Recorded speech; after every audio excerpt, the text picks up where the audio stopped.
Number 4. Give up your addictions. Jung teaches us that every form of addiction is bad, no matter whether the narcotic be alcohol, morphine, or idealism. Addiction is a serious problem, affecting people on many levels, including the biological, social, psychological, and even spiritual levels. Jung encountered many types of patients suffering from addiction. However, he saw some similarities between people with real addictions like alcohol, some compulsory gestures and so on, and people suffering from idealism.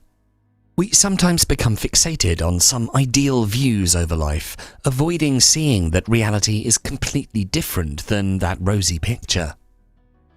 We just try to find ways to escape facing the real problems of life, of what really hurts us, because we don't feel capable of facing those issues. That's why we find refuge in drugs, alcohol, and idealism. To maintain our healthy psyche, we need to be in touch with reality, not avoid it.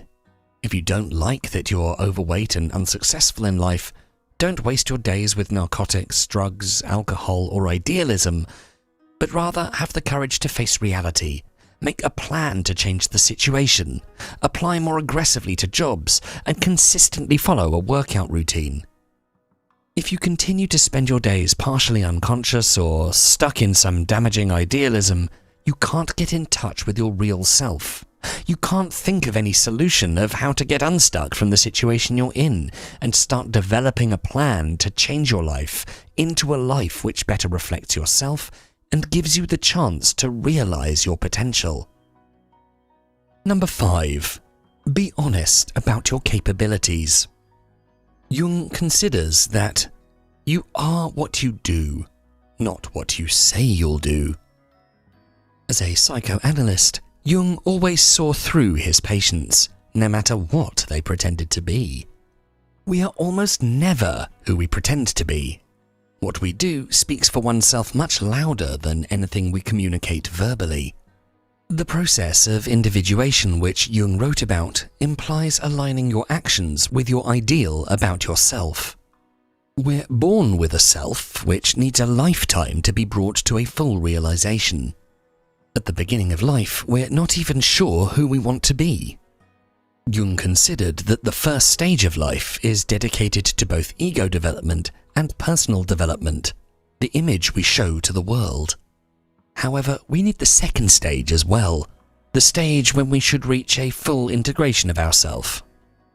In the first stage, you're not even sure who you truly are, so you just experiment with different ways of living. Once you reach about 40, the second stage begins, and you should get a much clearer idea of who you really want to be, and so you should align all of your actions with that image of yourself. Even before this stage, it's always good practice to keep your word and have a realistic view over your time limits and skills, and this view should be formed according to your past experiences. If every time you studied for an exam just the night before, and you always got a lousy mark, maybe you shouldn't do that next time if you want better marks. In the same way, if your boss asked you if you could do this task by tomorrow, don't rush to say yes, especially if you know that you're really not that strong in that area, and it would be very likely that you'll need the help of another colleague, and that it will take you much longer than a well-practiced expert. If you fail in delivering your promises repeatedly, people will stop trusting you and your words won't mean anything to them anymore. It's okay at the beginning of life to overpromise and push your limits to accomplish certain things, but there will be a time in your life when you need to draw some conclusions regarding your limits, and you need to align your promises according to those conclusions. In our journey to reach our potential, it's important to face our limits, which can be considered as good indicators to turn around and do other projects instead. It's always better to be honest with yourself first and with others regarding your capabilities. It can help you enormously to find the most appropriate path for you to achieve your potential. The more honest you are regarding what you can do and what you can't, the faster you can find those activities which you can excel at with minimum effort. And the faster you can find your way to achieve your potential. Number 6. Make strengths from your weaknesses. Jung stated, "I regret many follies which sprang from my obstinacy, but without that trait I would not have reached my goal." In his book, Memories, Dream, Reflections, Jung reflected on his life and how different it could have been if he himself was different.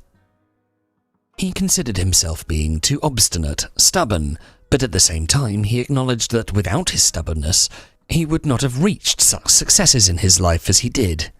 In some ways, any weakness can prove to be a strength if it's explored in the right direction.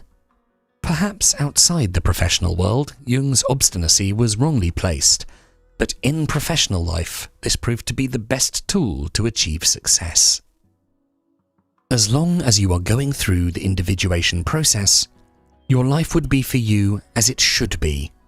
Jung believed that we all have a kind of destiny which is strongly tied to our personality, and we should just follow it wherever it takes us. The most important thing is to live in harmony with ourself, that is, in a continuous process of realization. Don't criticize yourself for your weaknesses, but rather think how they can help you in certain areas of your life. Make a list of all the things you're criticized for and of how you can use these bad traits in a useful way and avoid using them where you shouldn't.